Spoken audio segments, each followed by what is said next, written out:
الحمد للہ وحدہ والصلاة والسلام علی من لا نبی بعدہ اما بعد قصص القرآن حضرت مولانا حفظ الرحمان سی وحاربی صاحب رحمۃ اللہ علیہ کی ہم اس میں حضرت الیاس علیہ السلام کے آج بارے میں پڑھیں گے۔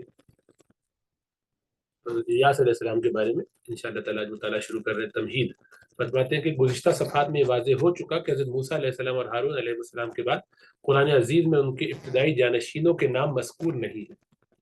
حضرت یوشع علیہ السلام کا 2 جگہ ذکر آیا، مگر ایک جگہ فتح یعنی فتن کہتے ہیں جوان کو، یعنی صاحب موسیٰ کہہ کر تذکرہ کیا گیا۔ دوسری جگہ یعنی مائدہ میں حضرت یوشع علیہ السلام اور کالب علیہ السلام، کالب بن جفنہ کو رجلان 2 مرد کہہ کر تذکرہ کیا گیا۔ اور حضرت حزقیل علیہ السلام کا ذکر جمہور کی روایت کے مطابق صرف قصے کے ضمن ہی میں آتا ہے، ورنہ آیت میں کسی صفت کے ساتھ بھی ان کا تذکرہ نہیں ہوا۔ سب سے پہلے جس نبی اور پیغمبر کا ذکر حضرت موسیٰ علیہ السلام اور حضرت ہارون علیہ السلام کے بعد قرآن عزیز میں صراحت کے ساتھ موجود ہے، وہ حضرت الیاس علیہ السلام ہے۔ یہ حضرت حزقیل علیہ السلام کے جانشین اور بنی اسرائیل میں ایلیا کے نام سے مشہور ہے۔ قرآن عزیز نے ان کا نام الیاس بتایا ہے، اور انجیل یوحنا یعنی جون کی جو بائبل ہے، گوسپل ہے، اس میں ان کو ایلیا نبی کہا گیا ہے۔ بعض آثار میں ہے کہ الیاس اور ادریس ایک ہی نبی کے 2 نام ہیں، مگر یہ صحیح نہیں ہے۔ اول تو ان آثار کے متعلق محدثین کو کلام ہے، آثار سے مراد ہے کہ وہ احادیث کے قسم کی چیزیں جو مختلف روایتوں میں آ جاتے ہیں، کچھ سند ان کی مضبوطی نہیں ان کی سند میں، اور وہ ان کو ناقابل حجت قرار دیتے، مطلب کہ ان سے دلیل نہیں دی جا سکتی۔ دوسرے، قرآن عزیز کا انداز بیان بھی ان آثار کی تردید کرتا ہے، اس لیے کہ اس نے یعنی قرآن نے انعام، سورہ انعام میں اور صافات میں حضرت الیاس علیہ السلام کے جو اوصاف اور حالات قلم بند کیے ہیں، ان میں کسی ایک جگہ بھی یہ اشارہ نہیں ملتا کہ ان کو ادریس بھی کہتے ہیں۔ اور سورہ انبیاء میں ادریس علیہ السلام کا جس آیت میں تذکرہ ہے، اس میں بھی کوئی ایسا اشارہ نہیں پایا جاتا جس سے ان دونوں پیغمبروں کے اوصاف یا حالات کی مشابہت پر بھی استدلال کیا جا سکے، جائے کہ ان حالات کو صرف ایک ہی شخصیت سے متعلق سمجھ لیا، یعنی کوئی ایسا اشارہ بھی نہیں کہ جس میں کوئی چیز کامن ہوتی دونوں میں، کوئی بات، کوئی واقعہ، کوئی تفصیل، کوئی صفت، کوئی ان کا ایسا ایٹریبیوٹ، تذکرہ، کوئی واقعہ، کچھ بھی نہیں۔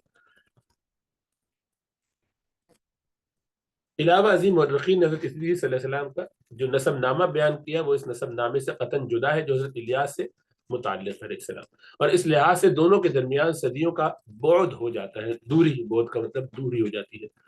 بس اگر یہ دونوں نام ایک ہی پیغمبر کے ہوتے تو قرآن عزیز ضرور اس جانب اشارہ کرتا، اور مورخین ضرور ہر 2 نسب ناموں کی یعنی دونوں کے نسب ناموں کی وحدت، ایک ہونا، کسی دلیل سے بیان کر دیتے، کبھی دونوں آگے جا کے مل جاتے ہیں، ایک ہی ہیں اصل میں۔ اس لیے صحیح ہے کہ حضرت ادریس حضرت نوح اور حضرت ابراہیم علیہ السلام کے درمیان، حضرت ادریس علیہ السلام یہ حضرت نوح اور حضرت ابراہیم علیہ السلام کے درمیان کے ایک پیغمبر ہے، اور حضرت الیاس علیہ السلام یہ اسرائیلی نبی ہے، حضرت موسیٰ علیہ السلام کے بعد مبعوث ہوئے۔ چنانچہ طبری، امام طبری رحمۃ اللہ علیہ کہتے ہیں کہ یہ حضرت الیسع، یہ بھی نبی ہیں، قرآن میں ان کا بھی تذکرہ ہے، یسع ان کے چچا زاد بھائی تھے، اور یہ کہ ان کی بعثت حزقیل علیہ السلام کے بعد ہوئی۔ بیشتر مورخین کا اس پر اتفاق ہے کہ حضرت الیاس علیہ السلام حضرت ہارون علیہ السلام کی نسل سے ہیں، اور ان کا نسب نامہ یوں ہے: الیاس بن یاسین بن فتحاس بن یازار بن ہارون، یا الیاس بن عازر اور بن یعزار ابن ہارون۔ قرآن مجید میں حضرت الیاس علیہ السلام کا ذکر 2 جگہ ہے، سورہ انعام میں اور سورہ صافات میں۔ سورہ انعام میں تو ان کو صرف انبیاء کی فہرست میں شمار کیا گیا علیہ السلام، اور صافات میں بعثت اور قوم کی ہدایت سے متعلق حالات کو مختصر طور پر بیان کیا۔ حضرت الیاس علیہ السلام کی بعثت کے متعلق مفسرین اور مورخین کا اتفاق ہے کہ وہ شام کے باشندوں کی ہدایت کے لیے بھیجے گئے تھے، اور بعلبک کا مشہور شہر ان کی رسالت اور ہدایت کا مرکز تھا۔ حضرت الیاس علیہ السلام کی قوم مشہور بت بعل، یہ بعل بت کا نام ہے، اتدعون بعلا وتذرون احسن الخالقین، سورہ صافات میں جلدہ نے فرمایا بعل یہ بت کا نام ہے۔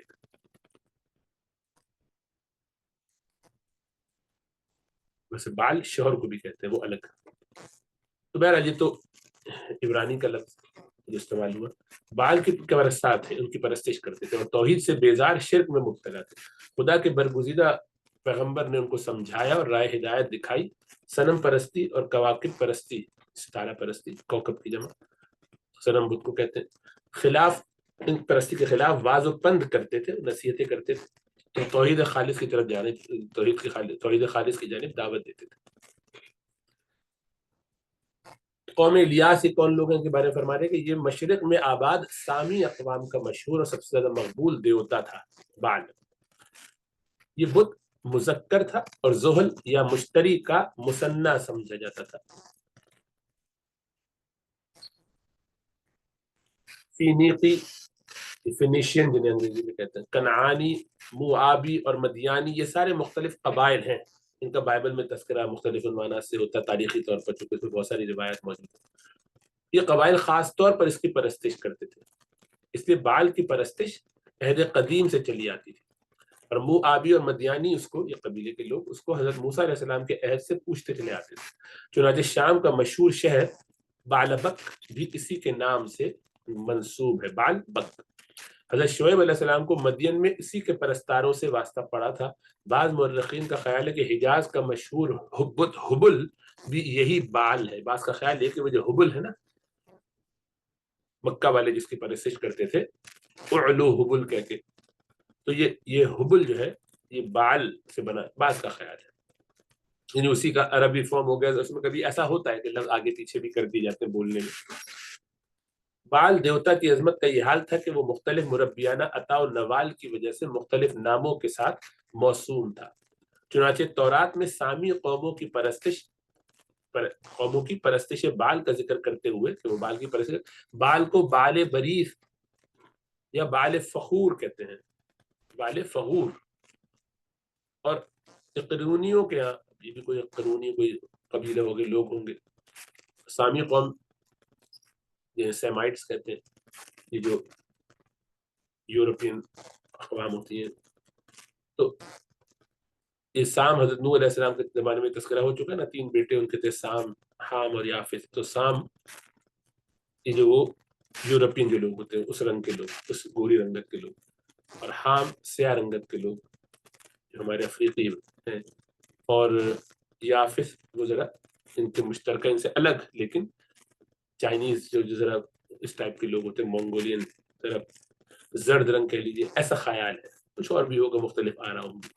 بہرحال تو یہ ان کے پھر آپس میں مختلف جگہوں پہ رشتے ہو کے آپس کی اولادیں جن کے آپس کے اختلاف سے پیدا ہوئی، تو مختلف اور رنگ باقی آ گئے۔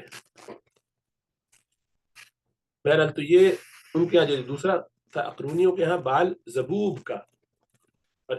کبھی اضافہ پایا جاتا ہے۔ کلدانیوں کے یہاں بال با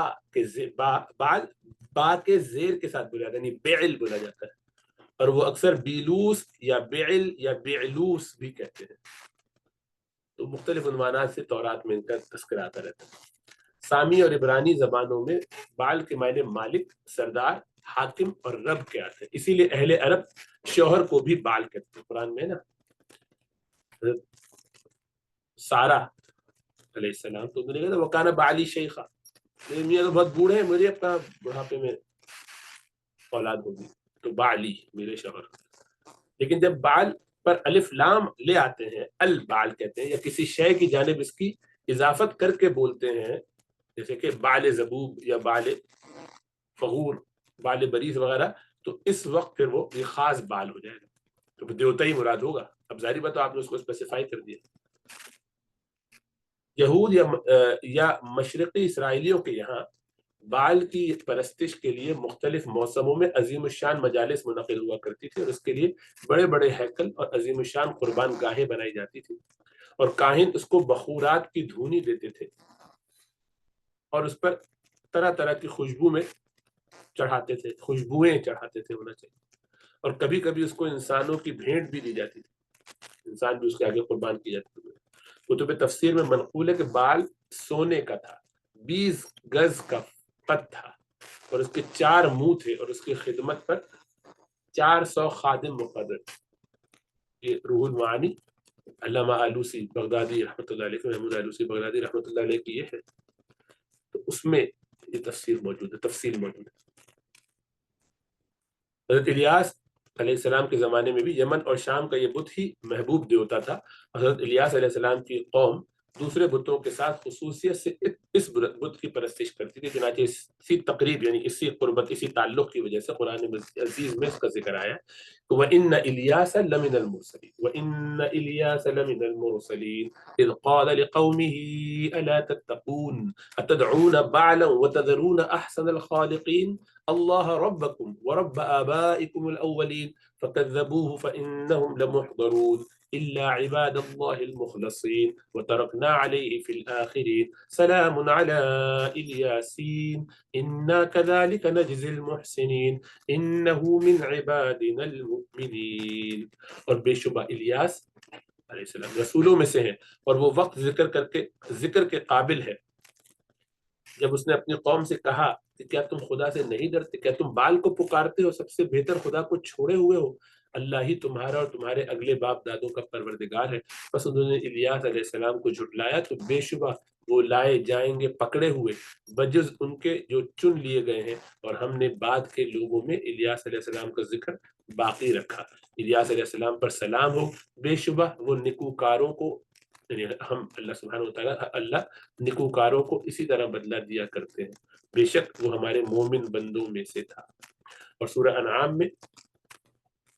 فرمایا کہ جن آیت کے اندر تذکرہ ہے کہ وہ نوح علیہ السلام، ابراہیم علیہ السلام کی ذریت یعنی ان کی اولاد اور ان کی نسل کے انبیاء اور رسول کی جمع ہے کہ ایک مختصر فہرست ہے، اس کے اندر ان کا بھی نام آ گیا ہے. وہ کتنا تذکرے میں بس ہے. كلا هدينا ونوحا هدينا من قبل ومن ذريته داود وسليمان وأيوب ويوسف وموسى وهارون وكذلك نجزي المحسنين وزكريا ويحيى وعيسى وإلياس كل من الصالحين وإسماعيل واليسع ويونس ولوطا وكلا فضلنا على العالمين. ہم نے ان میں سے ہر ایک کو ہدایت عطا کی اور نوح کو ہدایت بخشی ان سے پہلے یعنی ہر نبی سے پہلے نوح کو ہدایت بخشی، اور ابراہیم کی نسل میں سے داؤد، سلیمان، ایوب، یوسف، موسیٰ اور ہارون کو بھی یہی راہ دکھائی، اور ہم اس طرح نیک کرداروں کو نیکی کا بدلہ دیتے ہیں. اور زکریا، یحییٰ، عیسیٰ اور الیاس کو بھی کہ یہ سب صالح انسانوں میں سے تھے، اور اسماعیل اور الیسع اور یونس اور لوط کو بھی، ان سب کو ہم نے دنیا والوں پر برتری دی تھی. قرآن عزیز نے اس فہرست انبیاء کو 3 جدا حلقوں میں بیان کیا. قرآن نے 3 گروپ میں تذکرہ کیا ہے، یعنی یہ انبیاء کے نام 3 گروہوں میں بنایا ہے. اس کی حکمت کیا ہے؟ اکثر مفسرین اس کے اکتشاف پر متوجہ ہوئے ہیں، اس میں اس کے بارے میں انہوں نے غور کیا ہے. ان تمام اقوال میں سے سب سے بہتر توجیہی قول صاحب المنار کا ہے. اس کا حاصل یہ ہے کہ اللہ تعالیٰ نے اس مقام پر انبیاء اور رسول کو 3 جدا جدا جماعتوں میں اس لیے بیان فرمایا کہ انبیاء بنی اسرائیل میں خصوصی امتیازات کے پیش نظر 3 قسم کی جماعتیں تھیں. بعض انبیاء وہ تھے جو صاحب تخت و تاج اور صاحب حکومت بھی تھے یا وزارت اور سرداری کے مالک تھے، اور بعض انبیاء کرام کی زندگی اس کے بالکل برعکس زاہدانہ اور راہبانہ تھی، اور دولت و ثروت سے یکسر نفور یعنی نفرت کرتے تھے، ناپسند، فقیرانہ معیشت کے حامل تھے. اور بعض نہ تو اپنی قوم میں حاکم اور صاحب تخت و تاج و تخت تھے، اور نہ خالص راہبانہ زندگی کے حامل، بلکہ ایک طرف قوم کے ہادی و پیغمبر تھے اور دوسری جانب متوسط معیشت سے وابستہ. لہذا قرآن عزیز نے ان انبیاء اور رسول کا ذکر کیا تو ان کے زمانہ ہائے بعثت اور بعض دوسری خصوصیات میں مشابہت سے الگ ہو کر اسی نقطۂ نظر سے ان کو 3 جماعتوں میں تقسیم کر دیا. یعنی ان کی ترتیب ہونا ضروری نہیں، ان کا آپس میں ایک زمانہ ایک علاقہ ہونا ضروری نہیں ہے، بلکہ اس اینگل سے ان میں تقسیم کی کہ ان میں یہ مناسبت تھی. اور پھر ترتیب درجات کے لحاظ سے ذکر کر دی. تو درجات کے حساب سے اس میں جو مقام ہے ان کا اس درجے کا لحاظ کیا. صحیح ہے؟ یعنی پہلی فہرست میں اول داؤد علیہ السلام اور سلیمان علیہ السلام کا ذکر کیا جو نبی اور رسول ہونے کے علاوہ صاحب مملکت بھی تھے، اور اس کے بعد حضرت ایوب اور یوسف علیہ السلام کا تذکرہ کیا کہ جو اگرچہ صاحب مملکت نہ تھے مگر اول الذکر چھوٹی سی ریاست کے مالک تھے حضرت ایوب علیہ السلام، اور ثانی الذکر حکومت مصر کے وزیر اور مختار کل تھے، ہے نا. حالانکہ حضرت سلیمان علیہ السلام اور داؤد علیہ السلام والد ہیں حضرت سلیمان علیہ السلام کے صاحبزادے، لیکن یہ دونوں بعد میں آئے. یہ حضرت یوسف علیہ السلام کے خاندان میں کئی بعد بہت عرصے موسیٰ کے بھی بعد ہے. لیکن تذکرہ ان کا پہلے اس لحاظ سے کر دیا کہ ان کے درجات کی ترتیب درجات کا لحاظ کیا، تو ترتیب ذکر کو بھی اس کے لحاظ سے رکھا کہ بادشاہ ان کے پاس حکومتیں پوری تھی، پہلے وہ داؤد علیہ السلام، پھر سلیمان علیہ السلام، پھر یہ دونوں چھوٹے علاقوں کے تھے اور وہ پورے بادشاہ نہیں تھے بلکہ گویا وہاں کے وزیر تھے۔ اس کے بعد موسیٰ علیہ السلام اور ہارون علیہ السلام کا نام آیا، جو نہ بڑی حکومت کے مالک تھے نہ چھوٹی ریاست کے، اور بلکہ کسی حکومت کے مالک یا کسی حکومت کے وزیر اور مختار کل، بلکہ اپنی قوم کے رسول اور پیغمبر ہی تھے، بس ان کے سردار تھے اور یہ تھے، لیکن کوئی حکومتی پولیٹیکلی کوئی ان کے پاس حکومت یا ذمہ داری نہیں تھی۔ اور دوسری فہرست میں انبیاء کرام کا تذکرہ ہے جنہوں نے ساری عمر زہادت یا زہادت مطلب یہ کہ زہد، دنیا سے کنارہ کشی میں گزاری۔ انہوں نے نہ رہنے کو مکان بنایا، نہ کھانے پینے کا سامان فراہم کیا، دن بھر تبلیغ حق میں مصروف رہتے اور شب کو یاد الہی کے بعد جہاں جگہ میسر آ جاتی ہاتھ کے تکیہ بنا کے سر کے نیچے رکھتے اور سو جاتے۔ حضرت یحییٰ، حضرت زکریا، عیسیٰ، الیاس علیہ السلام اس سلسلے میں بہت مشہور و ممتاز ہیں۔ اور تیسری فہرست میں ان پیغمبروں کا ذکر ہے جنہوں نے نہ حکومت و سرداری کی، نہ خالص زہادت اختیار کی، زہادت اختیار کی، بلکہ متوسط زندگی سے وابستہ رہ کر حق تبلیغ اور ریاست ادا کیا۔ چنانچہ حضرت اسماعیل، حضرت الیسع، حضرت یونس اور حضرت لوط علیہ السلام اسی درمیانی زندگی کے حامل تھے۔ یہ بہت پیاری بات ہے، یہ اچھی ترتیب لگتی ہے، اس طرح سے مناسب ہے۔ موعظت یعنی واضح و نصیحت کرنا۔ حضرت الیاس علیہ السلام اور ان کی قوم کا واقعہ اگرچہ قرآن کریم میں بہت مختصر مذکور ہے، تاہم اس سے یہ سبق حاصل ہوتا ہے کہ یہود بنی اسرائیل کی ذہنیت اس درجے مسخ تھی کہ دنیا کی کوئی برائی ایسی نہیں تھی جس کے کرنے پر یہ حریص نہ ہو، اور کوئی خوبی ایسی نہ تھی جس کے یہ دلدادہ ہو۔ اور انبیاء اور رسول کے ایک طویل اور پہم سلسلے کے باوجود بت پرستی، عناصر پرستی، کواکب پرستی، اسی طریقے سے غرض غیر اللہ کی پرستش کا کوئی شعبہ ایسا نہ تھا جس کے یہ پرستار نہ بنے ہو۔ بس قرآن عزیز بنی اسرائیل سے متعلق ان واقعات میں جہاں ان کی بدبختی اور کج روی پر روشنی پڑتی، قرآن عزیز کی ان واقعات کی تفصیل سے ان کی بدبختی اور کج روی پر روشنی پڑتی ہے، وہیں ہم کو یہ موعظت و عبرت بھی حاصل ہوتی ہے کہ چونکہ انبیاء اور رسول کا سلسلہ منقطع ہو چکا اور خاتم النبیین کی بعثت اور قرآن عزیز کے آخری پیغام نے اس سلسلے کو منقطع کر دیا، اور خاتم النبیین کی بعثت اور قرآن عزیز کے آخری پیغام نے اس سلسلے کو ختم کر دیا، تو ہمارے لیے از بس ضروری ہے کہ بنی اسرائیل کے مسخ فطرت، تباہ ذہنیت کے خلاف خدائی احکام کو مضبوطی سے پکڑے اور ان میں کجروی اور زیغ سے کام لے کر ان کے خلاف ورزی کی جرات نہ کرے۔ وہ ہمارا شیوا سپرد و تسلیم ہو، سر جھکا دینا، بات مان لینا ہو، ہر چیز میں کوشچن کرنا، انحراف اور انکار نہ ہو۔ اسلام کے یہی معنی، اسلام کے معنی نہیں استسلام باللہ ہے، ایک انقیاد، جھک جانا، مان لینا، سرنڈر کر دینا، سبمٹ کر دینا۔ بہت سے لوگ سمجھتے ہیں کہ اسلام سلامتی کے معنی میں، سلامتی کے معنی میں نہیں، اسلام کے معنی ہے جھک جانا۔ سلامتی آئے گی اس سے، جب جھک جائیں گے اللہ کی طرف سے رحمتیں آئیں گی تو سلامتی آ جائے گی۔ تو سلامتی کے مطلب کمفرٹ وغیرہ وہ ملیں گی، لیکن وہ ملے گی اسلام کے نتیجے۔ جھک جائے گا آدمی، اگریسو نہیں ہوگا کسی کے آگے، بات مان لے گا تو خود ہی سلامتی ہو جاتی ہے نا، اس میں سرنڈر کرنے میں آفت ہوتی ہے۔ اللہ کے آگے سرنڈر، اپنے نفس کے مقابلے میں اللہ کو بڑا مان کے چلنا، یہ ہمارے یہاں اسلام کا مزاج نہیں ہے کہ ہر چیز میں سوال کیا جائے، یہ کیوں، ایسا کیوں ہے۔ اور آج دنیا میں چونکہ یہی اصول ہے، ہر چیز میں یہی کیا جاتا ہے، یعنی عنقریب اولاد جو ہے یہ بھی سوال کرے گی کہ واقعی آپ دونوں میرے اماں ابا ہیں بھی، اس کا بھی کوئی ثبوت آپ نے ڈی این اے کروا کے دیا ہے کہ نہیں۔ تو اس وقت چیخیں نکلیں گی لوگوں کی، لیکن مجبوری، اب یہ تو ہو ہی رہا ہے ویسے تو مغربی دنیا میں، لیکن ہمارے یہاں بھی ہوگا۔ اللہ معاف فرمائے، کیونکہ جس طرح دنیا جا رہی ہے اس میں ہر چیز پہ سوال، انسانوں کو جانور بنا دیا گیا، جن کا سارا فوکس یہ کہ وہ اپنے نفس کی خواہش مانے، نفس جو کہے بس وہ قبول کرے، عقل میں جو آئے وہی خدا ہے بس۔ اللہ حفاظت فرمائے۔ حضرت الیسع، وہب ابن منبہ کی اسرائیلی روایت میں ہے کہ ان کا نام الیسع ہے، اور یہ خطوب کے بیٹے ہیں۔ ابن اسحاق نے اسی کو اختیار کیا ہے۔ کتب تواریخ میں یہ بھی منقول ہے کہ حضرت الیسع حضرت الیاس علیہ السلام کے چچا زاد بھائی، اور ابن عساکر نے اپنی تاریخ میں ان کے نسب کے متعلق یہ نقل کیا کہ حضرت یوسف علیہ السلام بن یعقوب کی اولاد میں سے ہیں، اور نسب نامہ اس طرح ہے: الیسع بن عدی بن شوتم بن افرایم بن یوسف، بن یعقوب بن اسحاق بن ابراہیم. اور اگر تورات کی یسعیا نبی اور الیسا نبی ایک ہی شخصیت ہے تو تورات نے ان کو عموس کا بیٹا بتایا. بعثت حضرت الیسا حضرت الیاس علیہ السلام کے نائب اور خلیفہ ہیں، اور اوائل عمر میں انہی کی رفاقت میں رہتے تھے، اور ان کے انتقال کے بعد اللہ تعالیٰ نے بنی اسرائیل کی رہنمائی کے لیے حضرت الیسا کو نبوت سے سرفراز فرمایا، اور انہوں نے حضرت الیاس کے طریقے پر ہی بنی اسرائیل کی رہنمائی فرمائی. یہ نہیں معلوم ہو سکا کہ حضرت الیسا کی عمر کتنی تھی، عمر مبارک، اور بنی اسرائیل میں کتنے عرصے تک انہوں نے حق تبلیغ ادا فرمایا. قرآن مجید نے ان کے حالات پر زیادہ روشنی نہیں ڈالی اور سورہ انعام اور سورہ صاد میں صرف ذکر پہ اکتفا کیا ہے.